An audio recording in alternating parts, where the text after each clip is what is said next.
This is Identity at the Center. Welcome to the Identity at the Center podcast. I'm Jeff, and that's Jim. Hey, Jim. Hey, Jeff, how are you? Oh, not so bad. Yourself? Good. Hey, I've been reading up on this Claude Mythos. I'm wondering, have you read about it? And I mean, look, I don't have really any hot takes except, what's in the news. But it's interesting to see that the AI kind of frontier models is what they're calling it, that they're kind of like going after cybersecurity software and cybersecurity capabilities now. So, I mean, that's quite the disruptor, don't you think? I think it can be. I'm not sure how real some of it is or not because it's really kind of been closely held, but I think maybe that's part of the name mythos. It's mythical until it becomes real.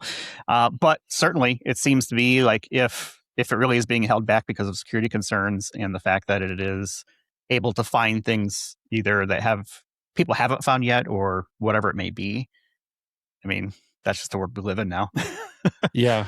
I wonder if like finding bugs is really it's definitely a key capability, but I mean, cybersecurity is much more. But I think that the scare is like, okay, well, if this is where it's at now, where's it going to be 2-3 years down the road?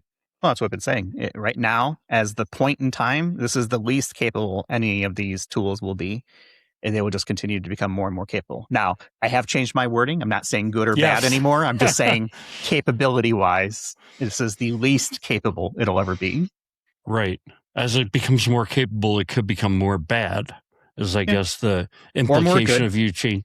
Or more good, right? You're leaving the option open. Yeah, I'm going to try and stay optimistic, but and I think it's well known, Jim, at this point, right? You're kind of like the Debbie Downer sometimes on the show, but I will say yes, it is capable. It will continue to get more capable. That will open up new doors for both positive and negative things, and we'll deal with it the same way that the internet did, indoor plumbing did, electricity, horses and carriages versus cars, right? Things like that. Yeah. Hopefully we don't have a big stink coming up. Hopefully not. I don't know how I'm going to segue into conferences after Big Stink. I guess to kind of kick back the fourth wall here is you mentioned before we hit recording that you were watching a documentary and something. I'm going to let you take it because so in 1858 in London, there was an event called the Big Stink. At the time, indoor plumbing wasn't as much a thing, and they were pumping all the human waste right into the River Thames. There was also all the farm runoff and all the tanneries and all the industrial waste was also going into the river. And people were also drinking from that water. It just sounds like it was pretty awful. Toilets and sewage, modern sewage systems are a blessing that we take for granted. Indeed. And if you have questions or comments, I would urge you to connect with Jim on LinkedIn, send him a message or something around that topic. I'm sure you would appreciate it, right, Jim? All these things you can learn about using an AI prompt or by going to YouTube and watching a video that someone created or they had an AI create. Yeah, this is true. Like I said, this is the least capable of what things have been. You can learn anything about anything pretty much anywhere on the internet at this point. That's the truth. One of the things that I'm interested in learning more about as a perfect professional segue is the EIC conference that you and I are going to be at later this year. We're hitting it up in May. It's May 19th to 22nd. We do have a discount code, so hopefully people are taking advantage of that. It is IDAC25MKO. We'll have that on our website as well, so idacpodcast.com. If you just scroll down a little bit, you'll see all the different discount codes we have. But looking forward to being in Berlin for the second time, Jim.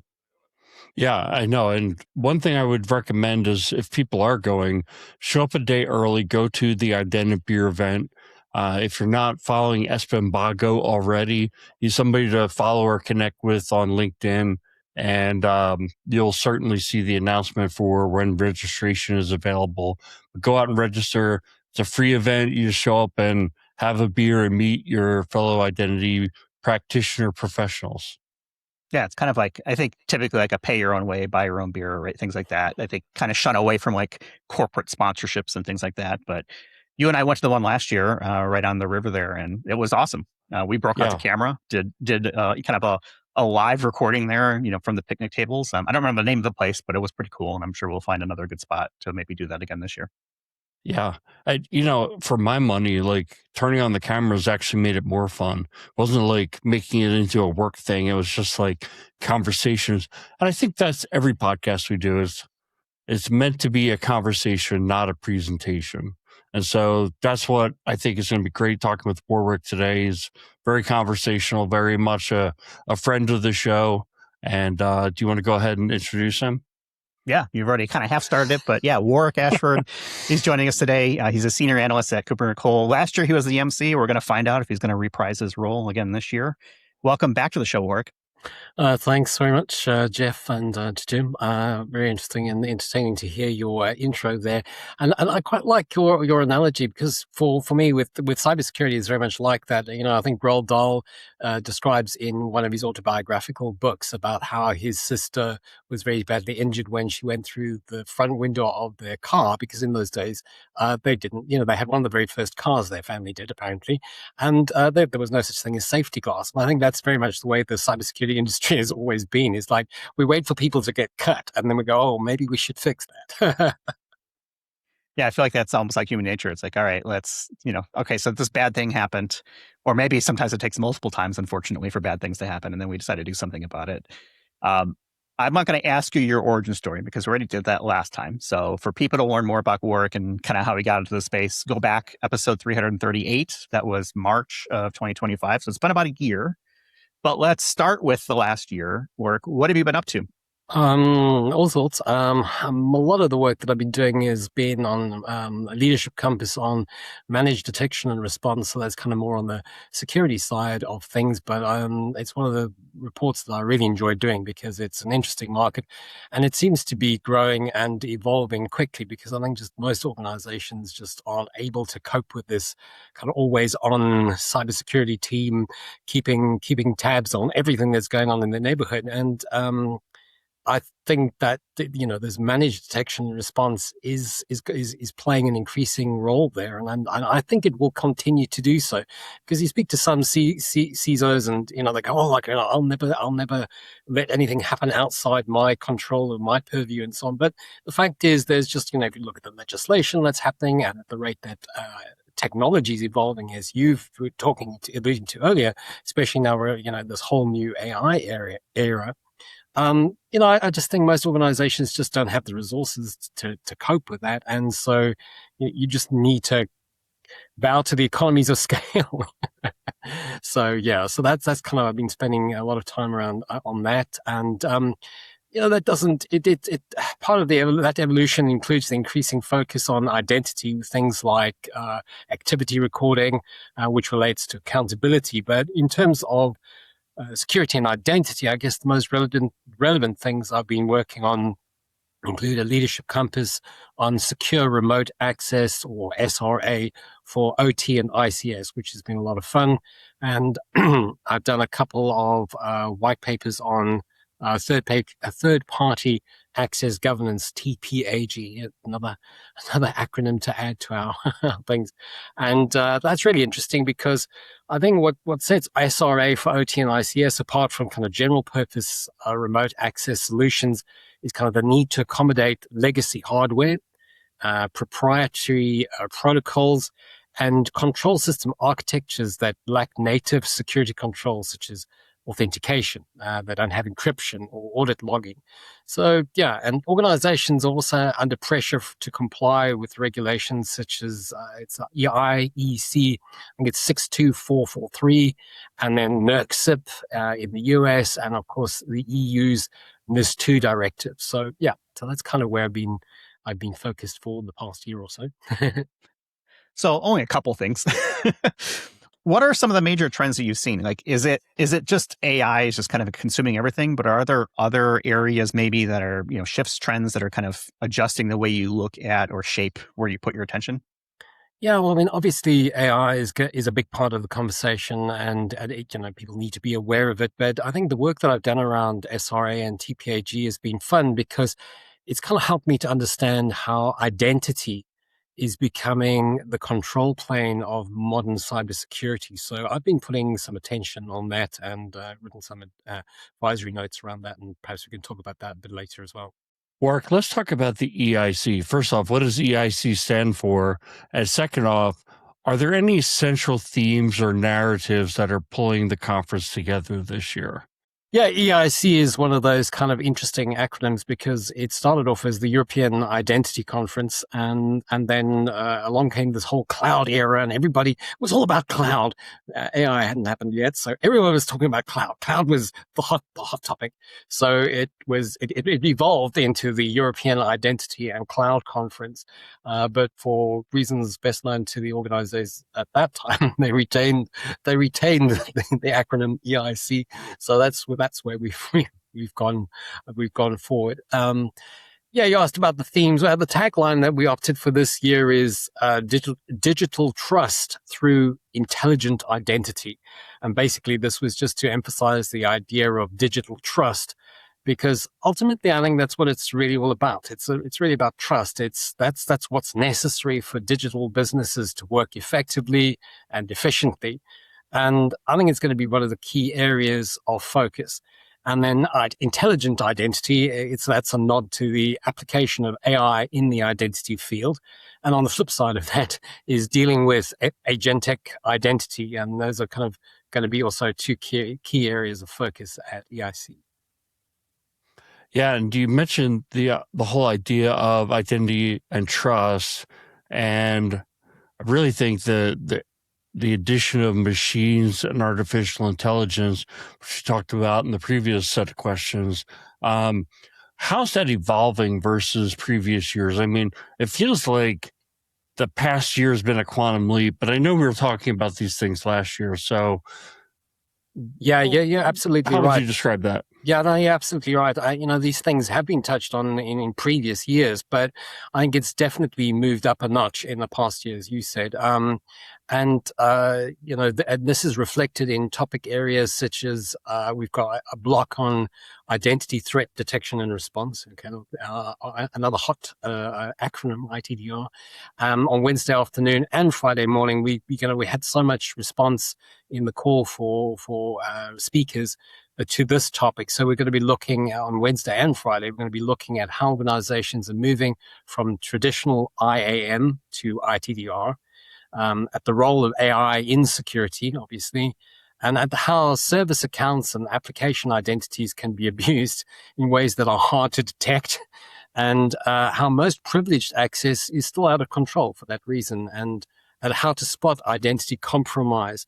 And there's a panel discussion on how to operationalize ITDR. And then, of course, the other block that I think is relevant here is the trustworthy AI and autonomous identity decisioning, which is going to be on Thursday morning, and that's looking at how AI actually gets used in identity systems today. So we've been spending a lot of time talking about it theoretically, but I think what's going to be good at EIC this year is kind of looking at how it actually is being used, and the need to verify not only identity but also purpose in the context of the purpose of AI and the failure models in AI identity management. So what happens when things go wrong? Have you got a kind of a fail-safe plan?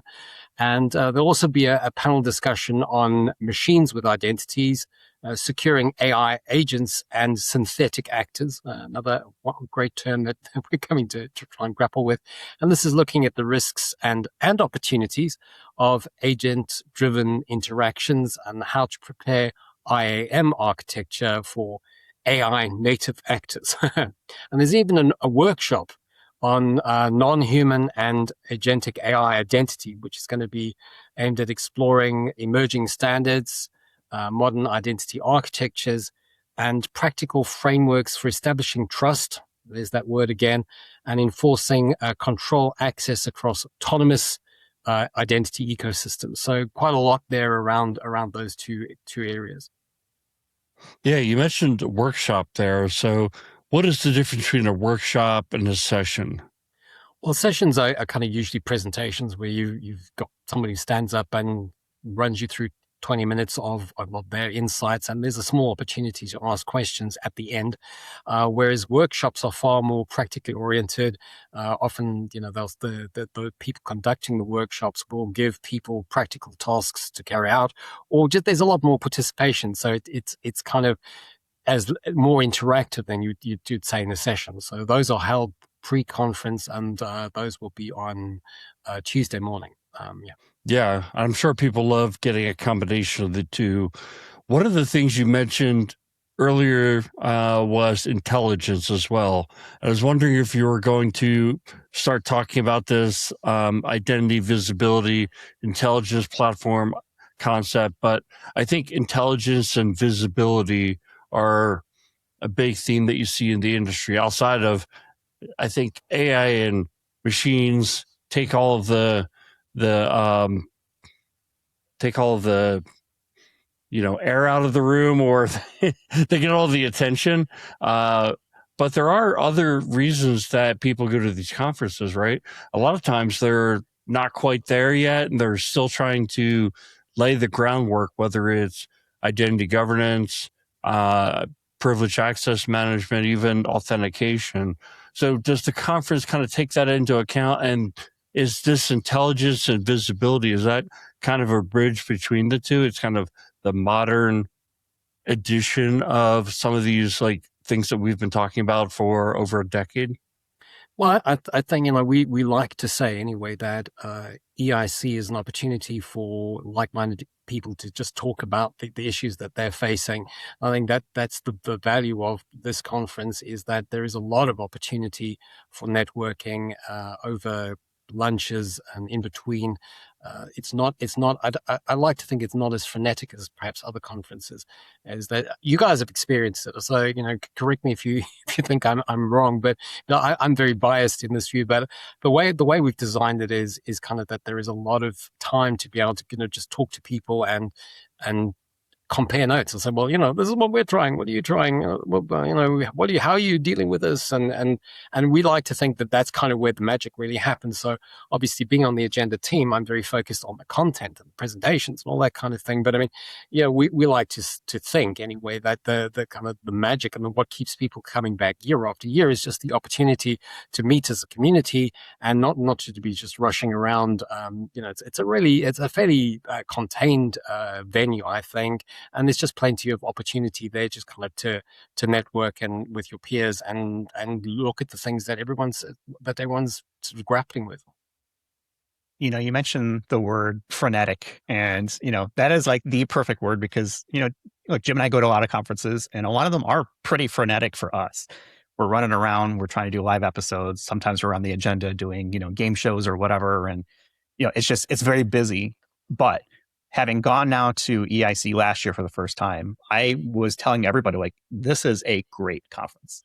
Even if you are, in the US and you're coming over there, and like Jim and I were for the first time, you get exposure to a lot of international themes that we just don't see typically here in the US. And so I think it's a perfect kind of combination of conferences. When I think about sort of like the main conference circuit for me every year, it's now it's EIC, and then it's Identiverse, and then it's kind of Gartner's IAM thing, later in the year, at least for the US. And it's three very different audiences. And the way that I've described it to people, and I'm curious to hear if this resonates with you, is EIC is kind of like where the big thinkers are. Here's where the direction of the industry is going, whatever it may be from an identity security perspective and sort of everything around, identity. Identiverse tends to be like the doers and the practitioners, the people who are like doing things, lots of vendors as well with solutions to solve all your identity problems. And then I see kind of Gartner at the end of the year as sort of like the executive conference. How do you get funding, buy-in, at least for the US, to do the things that the big thinkers and the doers want to do and translate to an executive? And I'm curious does that make sense, like from those three different sort of viewpoints? Yeah, absolutely. And it's actually very heartwarming to hear you say that. Thank you very much, because that's kind of what has been the ethos of EIC. I mean, I've only been with KuppingerCole for I think roughly 6 years now, but I've been attending EIC in my previous life as a cybersecurity journalist. I've been to about 15. So I kind of have seen the evolution over the years and have kind of got into the whole way of it. And that's why I enjoy working on the agenda team, is because I feel like I have a fairly good understanding of what makes it different. And those are the things that we try to engineer in, and that we like to think that people come back each year for. So, while we were kind of not stuck in one way of doing things, and that we try to kind of move it on each year and to kind of make it as relevant as possible and update it as much as possible, and to try new things. I think that's at its core what we're trying to preserve. And it's great to hear that that's your perspective of it, because that's kind of what we're going for. I think Jeff summarized it the way I see it as well. I would add on to what I think I felt at the EIC last year was two things. One is obviously a very much more compliance driven and privacy driven, maybe it's use cases that people are trying to solve, but I think it's kind of a tone. I think the other tone was less of a vendor solution approach to solving identity use cases, and more of like a open architecture. Or, I think the big theme that I took away from last year was the identity fabric. And if you look at the identity fabric, there's generations of IAM tools that are in your environment, and you need to make them work together, right? There's not going to be a rip and replace. There's not going to be a consolidation down to a single vendor. I do think that is the magic wand that people try to wave in the U.S. Having worked in the U.S. for over 20 years in IT and information security, it's always like, what are the tools? What are the vendors that are going to stand behind us and give us a product that's going to solve all or most of our needs? And we have as few different other products plugging in. I think that's changing somewhat, because in the identity space, there's just so many new vendors who are creating solutions that are great. They're above and beyond what you can get from packaged solutions. But then you start to see consolidation where those small companies get absorbed. In other words, get bought out by bigger companies, and they just add it to their portfolio. So I guess in summary is that I think the U.S. approach is more of a product focused approach. What I was picking up in Europe is it's more of an architecture or an open architecture approach, something like Identity Fabric.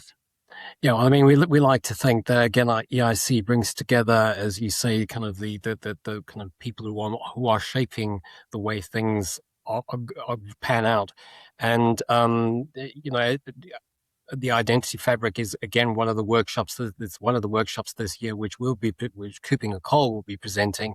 So, if anyone's interested in how they can assess their maturity in the whole IAM space, and how, as you said, they can make what they have work for them, and how they need to identify the gaps where they need to go, then probably that workshop is a good workshop for them to attend.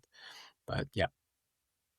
Well, I'm looking forward to really the entire conference. I will, for the layman person in me, I had a lot of and moments last year, which, hopefully that translates well across, video and audio. But, I saw as good as it really kind of got me thinking a lot of different things, based on what was presented.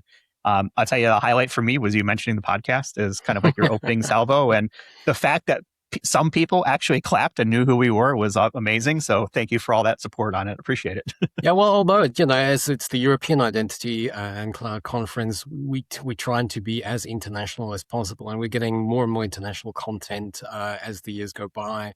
And yes, I think, it would be wrong to go, well, that's not for me. That's kind of for a European audience, because I think it's relevant to anyone working in the space. So, hopefully people won't be put off by that. But I think the European perspective also helps because, it just, because of the way the legislation is in the European context and just where the governments are working, it can help to sort of, as you say, spark ideas and draw parallels and so on. So yeah.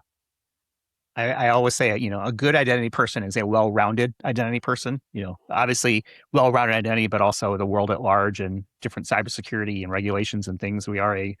Identity is global, right? It can't just be myopic and be just one specific area. So I think more ideas is good. I'm curious from like a theming perspective this year, if, are there, I'm going to assume AI is going to kind of be a big theme, but are there other things that you expect to kind of like dominate sort of where things are at today from an identity perspective? It's not so much like thematic, but I mean, this year's EIC keynotes, if we look at those, they focus on how identity is becoming the foundation of digital business. Because I think that's also one of the things that EIC is kind of stands out for, or is different about it. It's kind of looking more at how to enable business, how business, how from the business perspective. So here we're looking at, identity becoming the foundation of digital business in the age of AI. And, obviously expect an emphasis on agentic and non-human identities and how to establish trust, governance, where we as KuppingerCole, I'll pick on governance, and security in machine-driven ecosystems. There's also going to be a spotlight on digital sovereignty, obviously being European, and government-led identity initiatives, including EU wallets, of course, and national identity frameworks, alongside the growing role of standards, as you mentioned, in compliance and certification.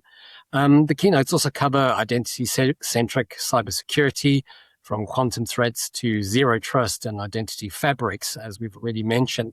In the opening keynote, as always, is going to be Martin Kuppinger, the distinguished analyst, and our co-founder. He's going to be talking, his topic is From Workforce to Everything, the next chapter of identity security and governance. So that'll be his bit of crystal ball gazing there. And then he's going to be joined by the one and only Eve Marler and privacy advocate Max Schrems for a panel discussion entitled Consent's Journey from Annoying to Meaningful.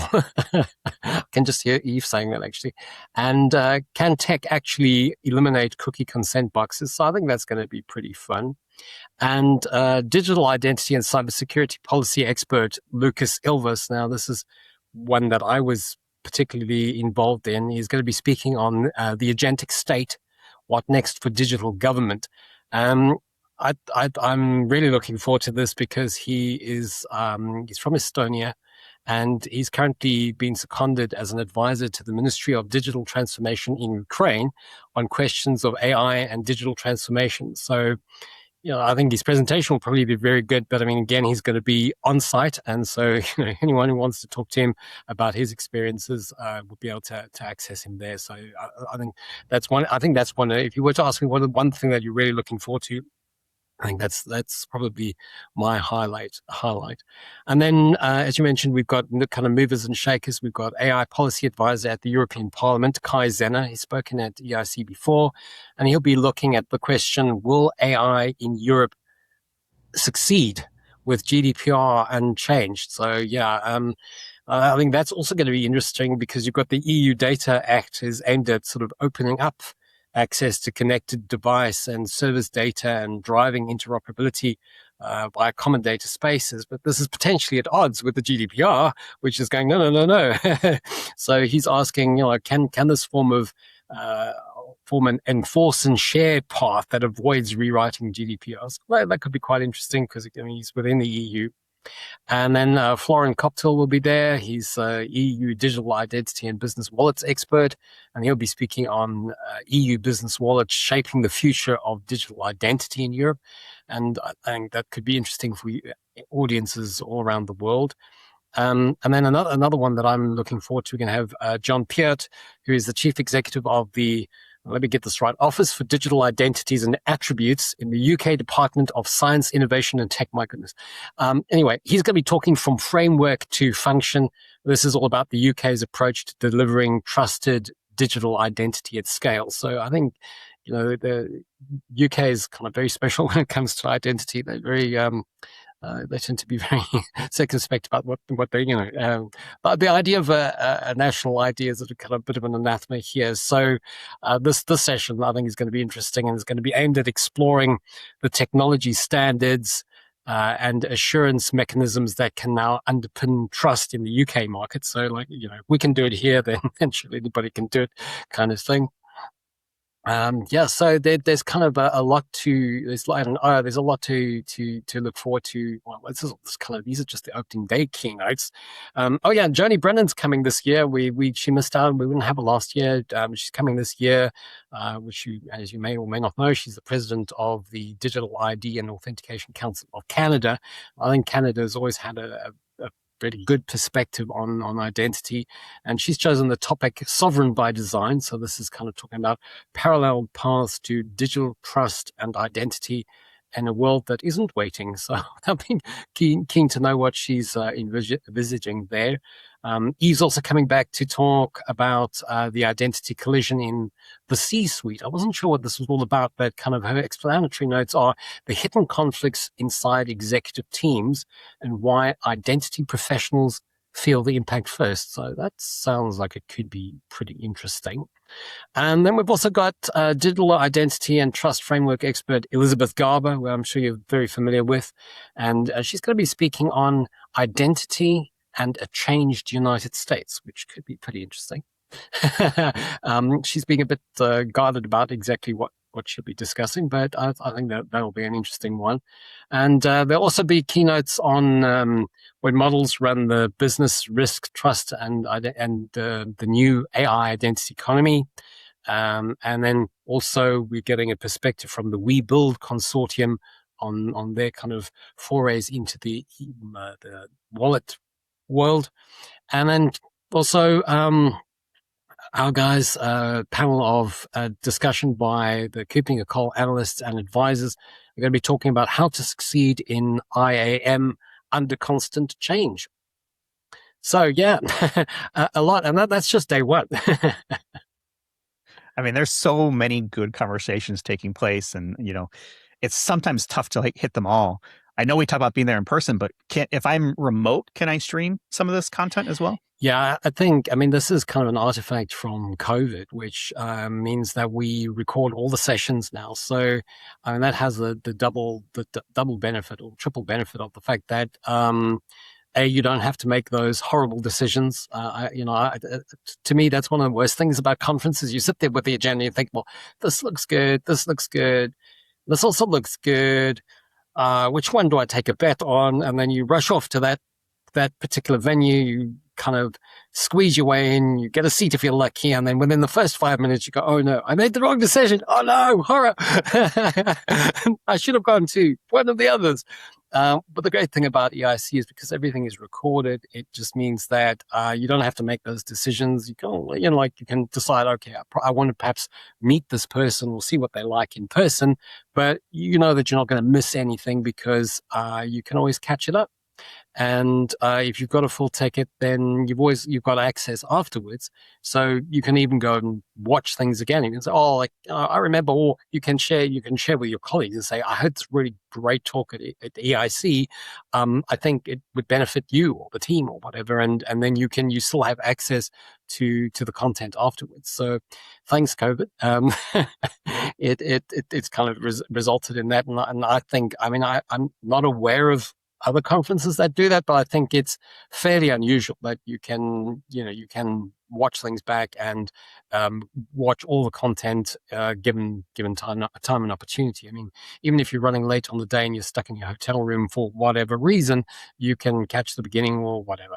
So I think it's kind of one of the things that I like to think is pretty good about EIC, and that you wouldn't get at other conferences. I mean, I do appreciate it because it solves that dilemma of I need to be in 5 places at once and I can't be in any of them. So being able to catch content later is fantastic. I would highly encourage any conference to pick that up. I know there's cost associated with it, but I think it's worth it. You're part of the the council, right, that looks at the different content coming in. I'm curious if there's something like, is there something under the radar, something that's like, you've got your eye on, it's like, man, I really hope people look at this kind of hidden gem that you think that might be out there. Yeah, it was quite tricky this year. There were areas that we hoped there would be more on that there wasn't. But as you say, there were things that we got content on that we weren't expecting. I mean, I think one of the things that I'd like to mention here is there's a block on quantum safe identity. So on Thursday afternoon, this is kind of looking at the risk of making the wrong decisions today about architecture, priorities, and investments. It's looking at the need to start thinking now about things like cryptography, legacy protocols, and how they will mitigate the quantum safe approaches. And there's a panel discussion on what organizations should change before the next budget cycle. So this is focusing on concrete decisions around cryptography, identity architecture, tokens, certificates, and third-party dependencies. And so I think overall this block looks at what needs to be fixed in your identity stack right now, and so you're not exposed later. Because I think most people agree that while this is not a problem right now, it will soon become, and you need to start planning. And I think as far as the other emerging topics are concerned, look out for sessions on identity for non-human and agentic systems, identity in constrained or disconnected environments. I think there's one particular presentation that kind of looks at it in the military context. And of course, identity is the foundation for everything, and Martin's keynote. And so I think those are going to be the sort of important things to try and hit. So, Warwick, I wanted to get into some of the logistics of the conference. And first, I'll say that you can go to our idacpodcast.com website. We've got a link to register directly to go in and register. And we've got a discount code worth 25% off your passes for EIC. But I wanted to get some sense of, okay, where's the conference? Like the who, what, when, and where. How many people can attend? Where is the conference? When is the conference? Stuff like that. Okay. Well, I think this is actually the 20th year since the founding of the conference, but this is the 19th one because we obviously missed one thanks to COVID. So this is the 19th one, and it's principally aimed at identity and cloud professionals. Obviously, it's in the title, but this includes CIOs, CISOs, industry leaders, and peers to kind of learn, and as we've been talking about, discuss and expand connections. It's making all the right connections and growing influence in the digital identity and cloud computing world. I think if you mentioned it, it's 19 to 22 May, and it's at the Berlin Congress Center, which is near Alexanderplatz. So if anyone's been watching Hijack on Apple TV, you will be familiar with that area. I really enjoyed it because I went, oh yeah, I've been there, and and obviously online as we've been discussing. We're expecting in total, both physical and virtual, about kind of 1,500. That's sort of the level we just got around that last year. So we're hoping to kind of match that again. There are around 250 speakers, give or take, because we keep on sort of acquiring people. Even now, like everyone's going to welcome. I should be speaking at the EIC, and we're like, dude, the call for speakers opened like a year ago, but hey, anyway, and that's kind of about 200 sessions. But I mean, that sounds a lot, but as we've been saying, you don't have to make all the decisions. Then day one, we've got 13 keynote sessions. That's kind of the big keynote day, setting all the sort of themes and tones and so on, plus the workshops that we mentioned. And then the two kind of middle days, they've got 9 keynote sessions plus 5 parallel streams. So this is where potentially you're going to have to make a decision, but it's not too serious. And the 5 streams that we've chosen this year are future of identity and decentralization. So I mean that's kind of core to EIC. And then the content that I enjoy the most, the real world identity use cases. And this is just looking at what companies are actually doing in the real world. Then we've got a stream on enterprise IAM and the infrastructure. That's also going to be obviously looking at the whole AI thing in that context. And then the importance area of governance, privacy and compliance. And finally, emerging tech and identity fabrics. So so that you mentioned identity fabrics earlier. And so that is kind of a whole stream that's going to be looking at those kind of things. And the fourth day is there are only just 6 keynote sessions, but we're also having the 5 parallel streams on those days too. So, and as far as highlights are concerned, we've got BMW going to be speaking about their digital IAM governance, which is cool. And sticking with the auto manufacturers, we've got lessons learned migrating a legacy on-prem PAM environment into a modern cloud-native solution at Mercedes-Benz. And then we've got a fun session from Dean Sachs. I'm sure you know him well, called Breaking Glass, Restoring My Digital Life. This is he's going to be looking at what it'll take to restore your digital identity or digital life if you were to lose all your devices at once. I think that could be one not to miss. And then we also have a session on how not to onboard as a relying party, lessons learned and common mistakes from the German EUDI wallet sandbox ecosystem. So yeah. You mentioned a lot of speakers from the US and Canada. You mentioned Jody, you mentioned Eve, you just mentioned Dean. By the way, Eve is coming out with her book. It's going to be released in a couple of weeks. Probably by the time this episode it goes out, it's like 2 weeks out. I think that's going to be so. In addition to all those fantastic European-based speakers, you've also got a lot of people coming in from North America. Really looking forward to it. And I'm just interested, and I think I knew the answer to this, but 1,500 attendees on site and virtual, 250 speakers, 250 sessions. How do you keep the quality? How do you make this year better than last year? And where I was going to say, I think I knew the answer. Shout out to Marina Kordash. She is the person who's been, coordinating. Jeff and I are going to be recording a few podcasts on site. Marina is the person who I think does a lot more coordinating than we see, but she's been coordinating with us.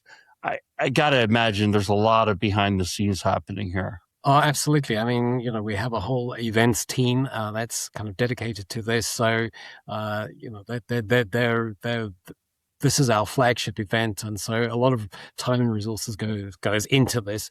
But we're just hoping that having organized it around the 5 streams, that it's kind of more or less logical. I mean, it's quite a kind of a puzzle to try and work out, where we think the most people are going to be and what size the rooms are and all that kind of thing. But I mean, we work as a greater expanded team, and hopefully we've got it right this year. I mean, we've taken feedback from last year and tried to kind of improve. That's what we try to do every year. So hopefully that will help. And we've tried to design it in blocks, so we kind of where a topic will be introduced, and then to try and move from the general to the specific where possible. And I think the 20-minute format also helps. It's kind of short, it's sharp, it's focused. We get lots of things. Oh, can't I have 30 minutes? Can't I have 40 minutes? Oh, gee, an hour would be really great. And everything. Well, people's attention spans are not that long anyway. And so at least we try to kind of get as much different content, and by keeping it in the 20-minute format, that just means that it's succinct and it's focused, and people aren't just going rambling on.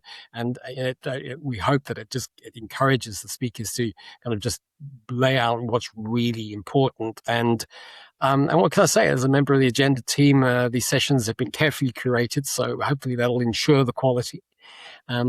So. Let me ask you more of a philosophical question, because I've seen this trend of identity and security sort of blending over the last few years. And, I want to know what you think drives that. But I also want to ask a question. Does this bug you as much as it bugs me? The phrase that identity is the new perimeter. to me, I'm so tired of hearing about that because I've been hearing about that for, I feel like 5 years, 6 years, 7 years, and it's been there. And so if you're just now realizing that identity is the new perimeter, it's like, okay, it has been, but I hear that so often, and it just, maybe it's just me, and I just, grinds my gears a little bit every time I hear identity is a new perimeter. But I'm curious what your take is on this sort of convergence between identity and just security at large. I think identity is the new perimeter was kind of like a shorthand that we all developed, wasn't it? Because we kind of all knew what we were talking about, and I think for me now, this year really is kind of, that's where my thinking is gone now. Whereas I'm seeing identity more as kind of that control plane, where but rather than talking of it as a perimeter. And last year, or in previous 2 years, I think. We had security as a discrete stream, but we just realized that security is really identity and security are so intertwined that it's sort of silly to kind of separate them out in a way. So what we've done with the 5 streams this year is to kind of just have the security related content appear in context where it kind of makes the most sense. So as I was saying earlier, we go from the kind of general to the specific. We're going from, laying out the kind of, this is the area of discussion, and this is how security fits into it, and this is, this is why it's relevant here. So I think that approach is possibly, we're hoping is going to make more sense than stripping it out as a kind of discrete stream, and hopefully it'll just make sense to people to have that content in the right place and in the right context, and that kind of thing. And I saw some discussion around, I think Eve was weighing in saying she was also irritated by it. So you're not alone. Well, I'm a good company if Eve's also irritated by it. But I also now think about it, it's like, okay, I just kind of got on my soapbox there for a minute and shouted sort of like, get off my lawn, right, so to speak. Maybe it is that, I'm too close to identity, and people are maybe not identity experts, and they are now discovering it for whatever that means, right, for the first time. Maybe they were, in a different area of security, and identity wasn't part of their day job as much, even though it's kind of everywhere, but maybe it's not their core focus. And so I have to kind of remind myself that people are still discovering identity. But what bothers me most is when I hear people at the executive level, the C-suite, CISOs, CIOs that are just now discovering that identity is the new perimeter. Well, it's the same thing you just said, Jeff, because I think there are CISOs who really haven't spent time doing identity. And they're serious people. They're great at what they do, but this is a new area for them. So hearing this is like, it takes some time to absorb, because if you focus all your time on building perimeters and security tools, and someone comes along and says, identity is the new perimeter, you have to hear it enough times, because at first you want to reject it. Okay. Well, I think you're absolutely right. I think you're absolutely right, though. I think, that because this is something that we work with, and the kind of connections are so obvious and to us, it is maybe not something where the kind of leadership has been. And, fortunately now, I think it's great that this awareness does seem to be growing, and hopefully those who attend EIC will, they'll have their aha moment too, where they'll go, oh yeah, this is kind of, why haven't I seen it before? Because I think once you've seen it, you see it, but maybe because that's not your day job, you may not see it. You just kind of see security as being about other things, and identity is just kind of being kind of tangential. But it's, as we know, security is at the center. Identity is at the identity is at the, and security is at the center. So. Well, obviously we're in the right place for that. That's why we call it that. Yeah, I'll get off my soapbox and stop yelling, get off my lawn, right? Those types of things. It just, I don't know what it is. Like I said, it just kind of personally irks me. It's like, it's been here for a while. Like, come on, catch up, like where we're at. Okay, let's change topics and let's get into things that we do on the side. I asked you what you do for fun when you're not, being MC extraordinaire and analyst extraordinaire with KC. You mentioned theater. And so I want to hear what maybe your like most memorable theater moment is, either, and it can be anything, right? It can be wow. positive, it can be negative, it can be like, that was kind of interesting or weird or fun or sad or whatever it may be. So I'm curious, like, what's your favorite or most memorable theater moment? Yeah, that's actually quite difficult because I think every time I go to the theater, it is kind of I find it a kind of a visceral experience, and I find it a very kind of emotional experience because it kind of takes you places where you kind of maybe not expecting to go. It makes you, very much like EIC conference. It kind of makes you see things in a different way, or kind of see things from a different perspective, or kind of just feel things. And it's kind of in a way that the film doesn't. It communicates like on that basic level. And my confession about it, I tend to try and sit like quite near the front row, so I'm sort of where I like to be where you can literally see the spit bubbles, and you can just make that connection. And I mean, I think Tom Stoppard's Leopoldstadt was kind of an amazing thing. Kind of the whole. It's an amazing play, and it takes you through several generations of kind of the Jewish community in Vienna. That's an amazing play. I think musical theater is what I enjoy the most, but I like it to be meaningful stuff. So I think my favorite all time is Les Miserables, because that's based on what I think is a stunning Victor Hugo novel.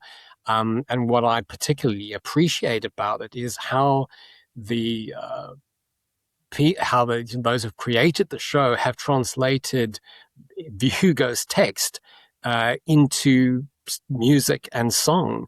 And just that whole process fascinates me, of translating something that's brilliant in and of itself into something else and kind of making it just even more special.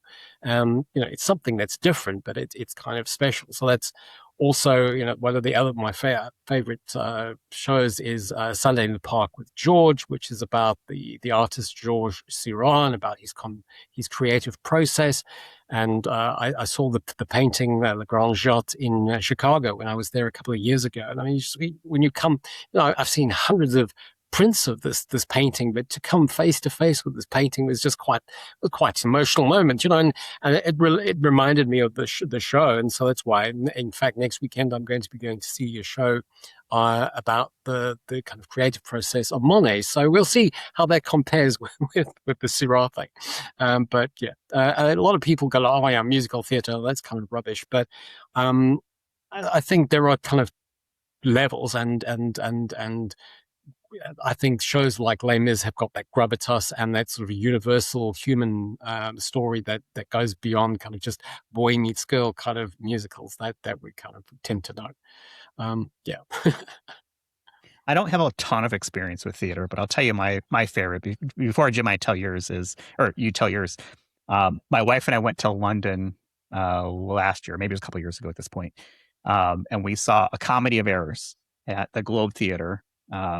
And it's probably a touristy thing to do, but it was such a great experience, like being there and paying extra for the cushion on the seat, right? Things like that. But being there and being, amongst the players of the show and having them, talk through things and see that and seeing the spit bubbles, and maybe there is a correlation between the frequency of spit bubbles and the quality of actor. I'm not quite sure, but it was such a great experience. And it's not something that I normally seek out, because I'm more of a, sit in the comfort of my own home, watch it on my, giant TV and surround sound. But there is something to be said to be in the location and having people who are passionate about that craft put on a really good show. And obviously it helps when the content is also good and relevant. And the fact that, we saw A Comedy of Errors, and the fact that it was written like 400, 500 years ago at this point, plus, and that there's still relevance to it is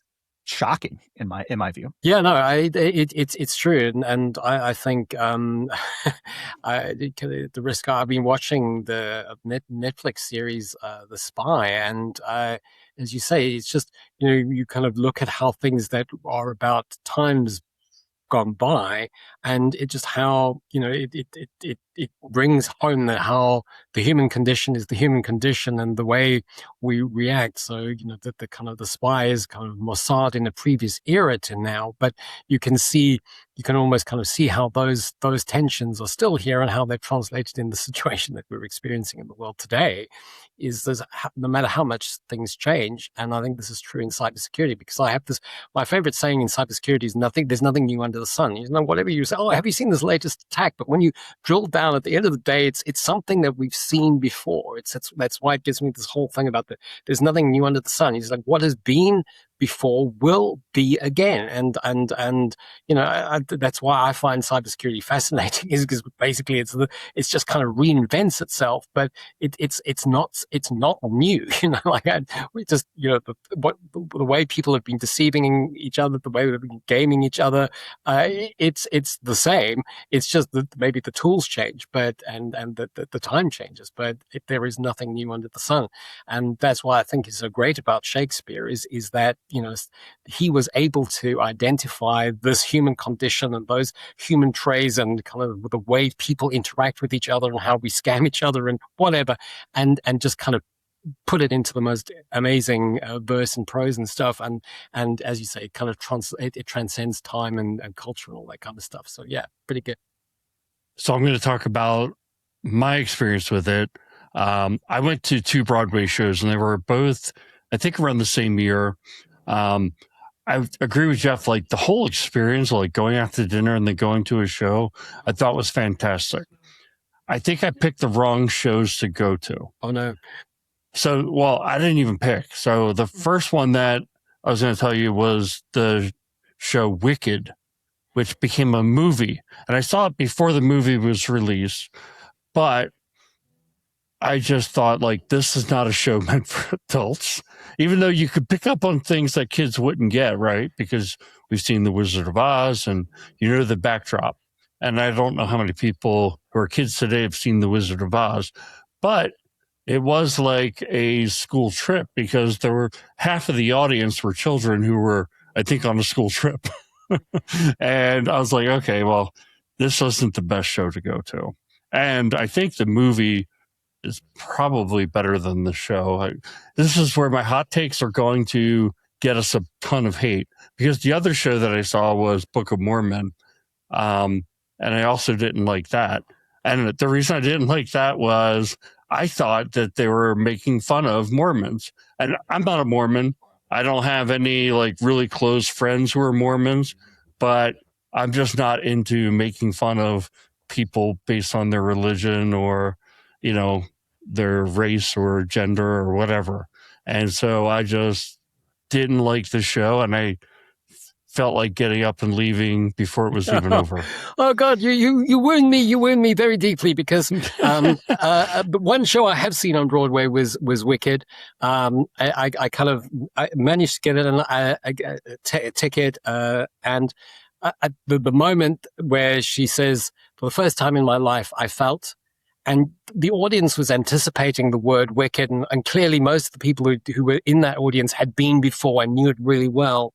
And when she said the word wicked, I mean, the whole kind of just exploded. And to me, it's a very American musical, because I've seen it in London and it just doesn't work, because the words like popular doesn't, it just popular doesn't rhyme correctly. But thing with Wicked, it's a palimpsest, right? So it's a story that's been written over, and I think there is just so much in there about prejudice and kind of how people are conditioned to hate things without really understanding why they should hate things, and it's all about free speech and all that kind of. There's just so much in there, Jim. You need to look at it again, and I think the show is way better than the films.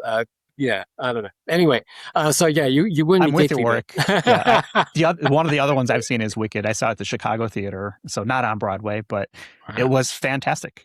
Yeah, it was great. I saw it with Idina Menzel and Kristen Schleier with it. So, I mean, now you're just showing off. I mean, it's just like, but to me, that just was, well, the thing is, I said to the concierge, look, I've got one night, I just want to see a show on Broadway, go and see this. And I think, well, no, Wizard of Oz not for me. He said, just trust me, go. And I think that was probably the answer I should have given in the beginning. But I'm glad that I didn't, because now Jim just got trashed. So here's what I think. people who have made it to this point in the show, if you've got a strong opinion, go to the YouTube, whether you're watching on YouTube or listening, go to the YouTube and post a comment and say who's right, who's wrong, and, keep it nice, but... My guess is you're going to be in the minority, Jim, but I don't know. That's This would be a usually the way good it sampling works, for our right? audience. Who knows? Les Mis, I got it on my list. I'll do Okay, it. next time you're in London, make sure that you go and see it. And next year, we'll have you back for EIC, and maybe I'll have seen it at that point, and we can discuss. Jim, was dinner good at least? I mean, did you have a good dinner? Dinner in New York City around Broadway? Wonderful. What'd you have? I don't Pizza? remember. I don't remember my last bad meal in New York City, though. Yeah, New York has got great food. Every Great corner. food. All right, so we found a lighter way to pop off at the end. So appreciate that. We do have, like, as Jim mentioned, discounts to attend EIC this year. So go to our website, idacpodcast.com. Scroll down, grab that code. Let's see what else. We'll have links in our show notes to connect with Warwick, as well as some of the research she mentioned, again, as well as the link to EIC itself, where people learn more about that. Links for Jim and I to connect with us on LinkedIn, send us messages, whether you agree or disagree on whatever has been said here on any topic is always welcome. And looking forward to giving you the official fist bump of gratitude when I see you in Berlin in about a month. Yeah, looking forward to that too. Yeah, and so we'll go ahead and leave it there for this week. Thanks everybody for watching and or listening, and we'll talk with you all in the next one. You've been listening to Identity at the Center. We hope you've enjoyed the show. Make sure to like, rate, and review. And we'll be back soon. But in the meantime, hit the website at identityatthecenter.com. See you next time on Identity at the Center.